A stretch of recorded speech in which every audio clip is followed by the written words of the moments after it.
Hi friends! So I think I'm going to show a little bit of the process of how I get things manufactured in this video. I was talking about this on my stream the other day on Twitch, but I feel like that was one of the hardest parts, like something hard to figure out when I was like just starting my business and starting to actually outsource things. It's kind of like a big leap from making everything at home to getting things outsourced, especially from overseas, using things like Alibaba and stuff like that to find manufacturers to make your products is really confusing, and there's not tons of resources out there to help you with the process. I was thinking, instead of getting questions about what manufacturer I use just on everything, I'd rather help you find manufacturers, because one, then I won't get as many questions and a bunch of artists won't get as many questions. And then two, just because a manufacturer works for what I need doesn't mean it'll work for you, especially because I'm in Canada and the products that I want might be different than what you want. So I think being able to find what you want with tips will be more helpful than just me leading you to one manufacturer that might not even work for you and might not even be the best, because there's tons out there that I don't even know about. So I'll walk you through a little bit of what I'm doing right now, and today I'll just show you kind of like where I am in the process of manufacturing some new items right now, because a lot of these items are brand new for me, so I had to find new manufacturers, and there's some hiccups along the way. Luckily it seems to be going smoothly, but you'll also get a little peek at the products that I'm making right now, which probably will be in the shop at the end of March, hopefully. But I'll probably put it on the screen or in the description if they happen to already be out. Who knows how long it'll take me to edit this video, but let me show you the designs and what the manufacturers have given me so far. So I am doing 2 enamel pins, and this is my first time doing enamel pins, so this is quite the test of manufacturers, but luckily I had a few friends recommend me their manufacturers, so I looked all of them up on Alibaba and kind of found which one I communicated best with and could do what I needed for like a decent price. So enamel pins, obviously you pay the normal amount for just like the products, but you also pay a mold fee because they have to make a mold for this exact enamel pin, which you just have to pay the first time. So if I were going to order another batch of enamel pins, I wouldn't have to pay the mold fee because I'm paying for it right now. So hopefully I'll be able to restock these if they do well, and then I won't have to pay the mold fee. But I used typically I use like a pencil looking brush for my art, but I used the monoline brush on Procreate, and then also the studio, I think it's just called the studio brush or something, but it's just like a tapered brush just to do some of the details. And everything that you see in black will be gold enamel. So you kind of have to keep that in mind with colors and everything. All of the black will be gold. So I also didn't outline the cheeks because that's going to be screen printed, which means, well, I don't know exactly what it means, but basically there won't be any outline or anything. And screen printing can often cost a little bit more, so just keep that in mind if you do want to do it. But I think the cheeks would look really cute screen printed. So that is the first pin that I drew. And then the second pin is this terrarium, this mushroom terrarium. And this is actually going to be a series. At least I want it to be a series. We'll see how they do. But that's why it has this little mushroom icon on the terrarium. I'm going to use this terrarium as a template for the rest of them and just change the icon every time. So I can do one with like ferns or beetles or other plants. And this is just the mushroom version. So that's the enamel pins. They're going to be about 1.5 inches. And the enamel pins were pretty easy because I just sent over the PNGs to my manufacturer and they picked Pantone colors for me. I know obviously you can pick your own, but Adobe has recently like gotten rid of Pantones within Adobe, so I don't have that resource. And you can also get like an actual physical color book of all the Pantone colors, but those are like over $200, at least Canadian. So that might be an investment a little down the road if I continue to enjoy making enamel pens and other things that I'll need Pantone colors for. And then the product that I have the most progress on so far, well, the enamel pens are fully in production, so it's kind of out of my hands now. But this is the beginning stages, first of all, of the enamel pens. Here's the sketches. I might do this one in the future. But next is socks. This is kind of how the socks idea started. So I kind of combined these two. I went with this little forest print going around the ankle, ribbed and scalloped, but I went with a dark brown after dark brown like barely won out in this little poll that I put on Instagram. This was an Instagram story, a little mock-up of what it might look like, and all of the socks were so close in numbers of votes, but this dark brown one won out a little bit, and I think it actually is my favorite as well, so it kind of worked out. Next, I went ahead and did the actual art. So originally I had a sketch. Here's the sketch. This is what was going to wrap around the ankle. So I asked the manufacturer how the circumference of the ankle, and it was 15 centimeters. So I basically made a canvas that wide, sketched some of the little images that I wanted, and then usually I do line art in my work, but with printing socks I think that would kind of be a little bit of a mess. So I ended up doing lineless art for these, and this design is what will wrap around the ankle. And then I made sure to work on a color that was like similar to the background color, the base color of the sock that I was working on, so that the colors worked. I also decided on the base and heel and toe color, which I sent this as well. And I did a mock-up to kind of explain where I wanted the designs and everything, because it's a little bit confusing with communication, especially with something like socks where you can't, it's not a flat surface. So it was a little bit hard to explain, but this graphic helped. And make sure you pick a manufacturer that has pretty good communication so that you can talk back and forth and figure things out so that they understand what you want. I also created a label in Illustrator based off the dimensions that they told me. So this is 6 by 6 centimeters, and then there's a little top gap where it sits on the socks. And I basically just put the materials, my website and Instagram handle, and then use the same design that's from the socks and put this on the label. Named them, put my logo. Pretty standard label.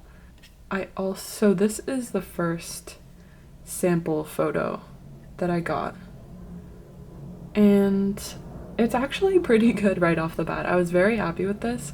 There was a few issues for me, so one of them being this, they actually sent me another side of the sock as well, and that's where the ginkgo leaf was. And it was very brown and muddled and stuff, not really the color that I wanted. I also noticed that this mushroom here, it was just getting a little confusing and too close together, and this little shadow wasn't really showing how I wanted it to. I also had some issues with this mushroom. You can't really tell in this photo, but one of the main issues was this panel of different material, which I figured might be necessary to make the scalloped edge that we have. So I just asked if it was possible to get rid of it, and if not, to reduce it. And then I also thought this was a bit bright. It was a bit lighter than I thought, because all of the colors cannot be printed exactly how you give them to your manufacturer. They're actually, she chose thread colors for me, and we kind of worked together to choose threads to try. And sometimes they just don't show up how you expect them to, because all of these colors are being threaded on top of the dark brown base, so they're not exactly how they're pictured when you're picking the threads. So colors is always kind of hard. It's just trial and error basically with this. But yeah, so I chose a little darker and desaturated color for the heel and toe. I changed the ginkgo to an actual yellow because I don't know what happened here. And then I also edited some of my drawings. I lessened the amount of stripes on the mushroom, on the bottom of the mushroom, just to make it more clear. And then I also edited those little mushrooms to be more clear. And here's a better look at like what I'm looking at to pick colors. So the ginkgo leaf color was very off, so I just asked her to send me kind of a picture of all the different yellows or browns that they might have, and I picked from this. And then my most recent update, part of the process, is switching to this yellow for the ginkgo leaf, which I really like. I think that yellow is much better. I also really like how the scalloping is looking. As for enamel pins, I actually reached out to many companies to ask for quotes on their enamel pins, and I kind of compared them. I looked at a bunch of photos that they had sent me of their products that they could make, and yeah, just the pricing and everything. So I ended up going with this one manufacturer, and once I sent them my image, as I told you before, they picked the Pantones for me. So they basically listed them all out. I provided the measurements of how big it should be. I told them I wanted gold plating on the enamel, and then at a certain size they just automatically put 2 rubber clutches on the back, which I also picked the colors of the rubber clutches once I asked. But this is what they sent me for the little log friend kind of enamel pin, and I ended up, this is the finished one, but they had a more pink cream color, so I just like asked them simply to make that change, and this one was actually pretty easy. It was good to go just after that one change. This was the original terrarium pin that they sent me. This was definitely way too pink of a base and very light, and then this blue background was quite dark and wasn't really showing the contrast of all the colors well, so I basically asked to change the base color and the blue color. And then this is what they came back with, more of an actual brown, a bit more saturated but not as pink, and darker, which I think was exactly what I wanted. And then this was kind of light. I still wanted it kind of muted and darker as a background, not like bright light blue. So I basically cleared this. I was good to go. Since enamel pins can be quite pricey, these are going to be, with shipping, about $3, just over $3 Canadian each, which is quite pricey. They're kind of big pins, and the shipping is a lot because pins are heavier, but I also did screen printing, and again, the mold fees. I had to pay for 2 mold fees.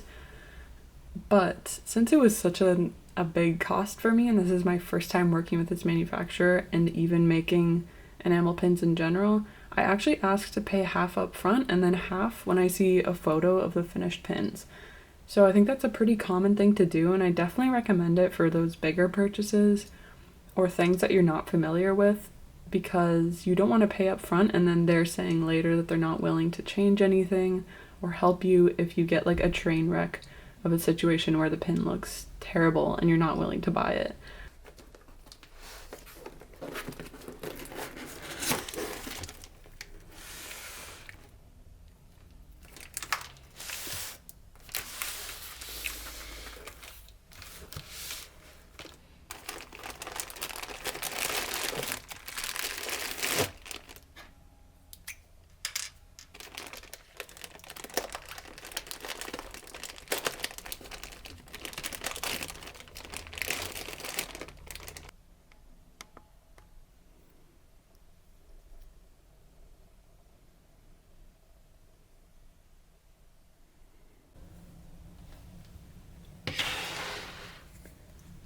guys, look what came. I already kind of showed you these when I was making a little reel. And you probably already seen them on my Instagram as well, but the enamel pins came. I actually found more of these crates. I have a bunch of these, but I found a pack of 3 of these for $16. So I got new ones, and they're also my favorite color, olive green. And it was just, they were so perfect for my pins, because I'm kind of running out of storage lately, so I just put this divider to separate the 2 pins. But here they are.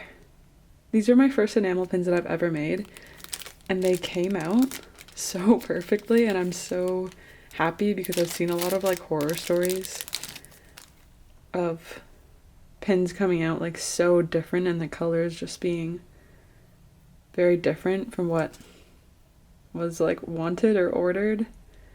And these basically came out perfect. They even have little screen printed cheeks that I wanted, like the little pink cheeks are screen printed on. All the colors are like exactly how I wanted them. And they feel really sturdy and good quality. They have 2 little backings to make sure they don't fall off. It's going to take me quite a while to get all these pins out of the packaging. But yeah, this is the mushroom terrarium one. This one also has the 2 rubber backings. And the colors just came out so perfect. I'm so happy. Okay. I had to back you up for this one, and it's still not a good view at all. Maybe I'll just show you handheld, but let me show you the socks first. Oh, they're socks. Did I mention that? My socks came in. I don't know if you've been following the process, if you're one of my patrons, or I've been posting on Instagram about them, and I did some polls to figure out like the colorway and stuff. You guys kind of helped me choose.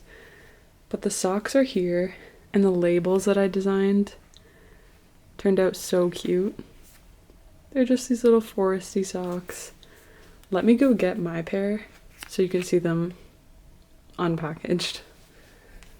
Okay, sorry, they're a little bit wrinkly because I already wore these just to see what they looked like with my Converse and stuff, but this is the little detailing. It's not embroidered, so it's just printed. I might try embroidery another time, but I kind of like the printed effect for these socks. And then I can do like more pattern because all of this embroidered would be quite expensive. So this kind of just wraps around your ankle, the little pattern. And it's also, it's not frilly, but it's kind of like scalloped at the top. It's like a cute little accent. And then the socks are a little bit ribbed as well, all the way down. And the same pattern is on the bottom, like just a few of those icons. I chose a few to go on the bottom, so that just like runs straight down the center of like the sole of your foot. And they're so cute. Okay, these are the new stickers. We have little Totoro under a flower, which has been an acrylic keychain, but I don't think I'll be bringing that back, so I made it a sticker. We have this little mushroom guy who is actually, or was, a wooden pin, but again, I sold out of those. Don't think I'm gonna restock them. I'd rather make new designs, but people really liked it, so I made it a sticker in case you missed out, or you just want it in sticker form. Same with this little chipmunk guy. He's a wooden pin, or was, but I might actually restock him because he's so cute, but sticker version of that. And then this little kind of witchy herbology shelf sticker, which I think is really cute. I love all the little details. It's very magical. So just a few stickers here, and this update March 31st is kind of like a part 1. I have a part 2 shop update that's probably going to happen in April, which will include desk mats that I've been working on, as well as washi tapes and sticker sheets so far.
So, you probably just saw me, or you saw the clip of me organizing the rubber stamps. So, I thought I'd show you how they turned out. They look pretty cute. I love this little label. I kind of wanted to go simple with the packaging so that you could see all of the stamps. But they look so cute. They turned out pretty well. I have a few concerns. So I ordered 100 and I have 80 A grades, then 20 B grades. The B grades are mostly, let me show you. I don't know if you'll be able to tell on camera, but the B grades are because some stamps are like slightly attached. It's kind of hard to show something clear on camera, but right here, like they're attached, and here, it's like a super easy fix. You can even just pull it or just like slice it slightly. But there was around, there was 20 of those that had B grades. Some are worse than others. Like this one is pretty clean still. Others have a little bit more attaching, but it's pretty minimal even on the worst ones. So those will be B grade at a discount. So I did a little test, obviously. I tried them all right away, and stamping is pretty difficult to do in general. So I knew this would be a little bit difficult. Like my first try, I just like didn't press hard enough and I didn't put enough ink. And then obviously they got a little bit better. These are with two, I stamped these twice, so that's why they're so light. And then these ones are light because I just used a different ink. And I'm pretty happy with how they look. I'm not the best at stamping, so the photos might be hard to do the stamps justice. My only real concern is that I had a lot of the stamp designs have dots, like this here, this design, like these two in particular, and then also this one,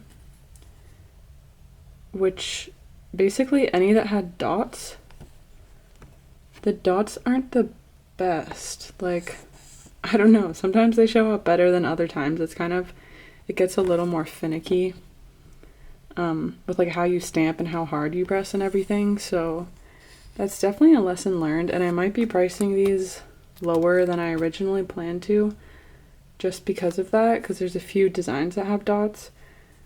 I personally like don't really mind if my stamp isn't perfect every time. Like if I stamped it like this, I almost kind of like the effect of it not being perfect. Obviously, I want to sell perfect stamps though. So yeah, I might lessen the price a little bit just because of that issue with the dots. But they turned out pretty cute. I really like them.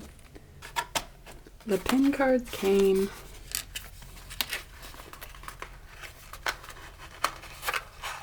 Oh my gosh. This is a fake unboxing because I've actually already used some. But I wanted to show you without the pins how they look. They turned out so cute.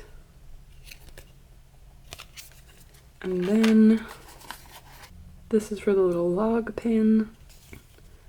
Adorable. And then let me show you how they look, because I've started to assemble some. So let me show you how they look, because I've started to assemble some already, because today is Thursday. Shop update is tomorrow, Friday, March 31st.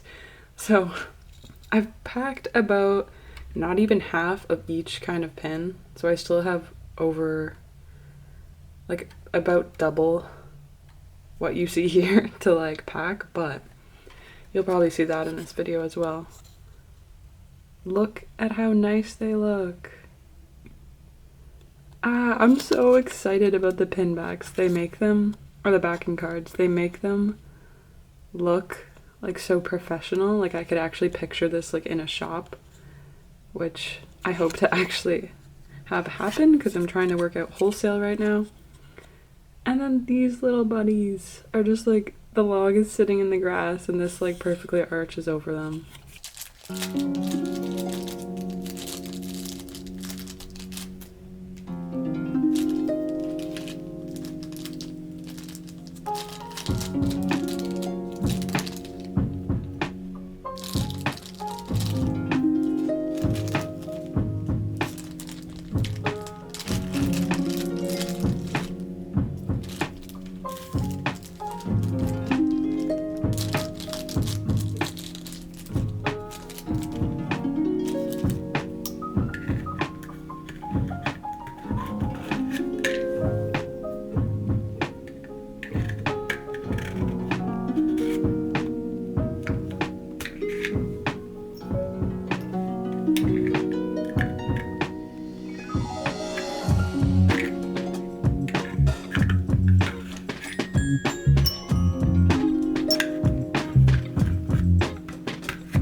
Okay, today is photography day for my products. I'm gonna show you everything that I have out as far as like props and what I have to photograph and everything. I'm kind of short on time. It's already past 1 p.m. I think. It's luckily really bright and sunny today. I don't get any direct sunlight in my room, unfortunately, but quite a bit of indirect, so I'm gonna try to do these photos quickly. I don't have too many products to actually photograph, but I really want nice photos for these because they're kind of important products. Like, I'm gonna have them for a while and I really like them, so I want the photos to be nice. So let me show you what props I have, and then I'll probably get some clips of me taking photos since I won't be using this camera that I'm holding right now. So let's do that. Okay, this is my mess of a setup right now. So I brought in my 2 plants, a little baby rubber plant and my little palea. I'm not sure, like if I'm picturing the photos, I think it could be cute in like the corners. I'm not sure. I don't usually use plants, but these ones are kind of new and they're small enough to fit, so we might do that. And then I just have these little wood slices that might come in handy. I always use like these dried ferns, and I have a whole bunch of dried flowers in here that I can pick from. I have the socks to photograph. This is the camera that I'll be using. It's an Olympus, but I couldn't tell you. Oh, EM5. Just because I have a macro lens on this and it looks really nice. Focusing on products. My usual like acorns, pine cones. You probably see these in my photos. Some washi tapes for decoration. Some of my clay things for decoration. I have to photograph my rubber stamps, and I got this little craft paper that I ripped, and I'm about to stamp some of these onto it just to show what the stamps look like, obviously. I also stamped this little cute paper thing that I could use as a prop. I have some clips, different kinds. I have so much stuff. These are the new stickers that I have to photograph, and then of course the pins, which I think will look really nice with my macro lens on my camera, taking photos of these. So yeah, let me kind of organize this so I don't get overwhelmed. I mean, inevitably I will get overwhelmed, but I'll try to lessen it. Yep. All right, let's get to it before I run out of daylight.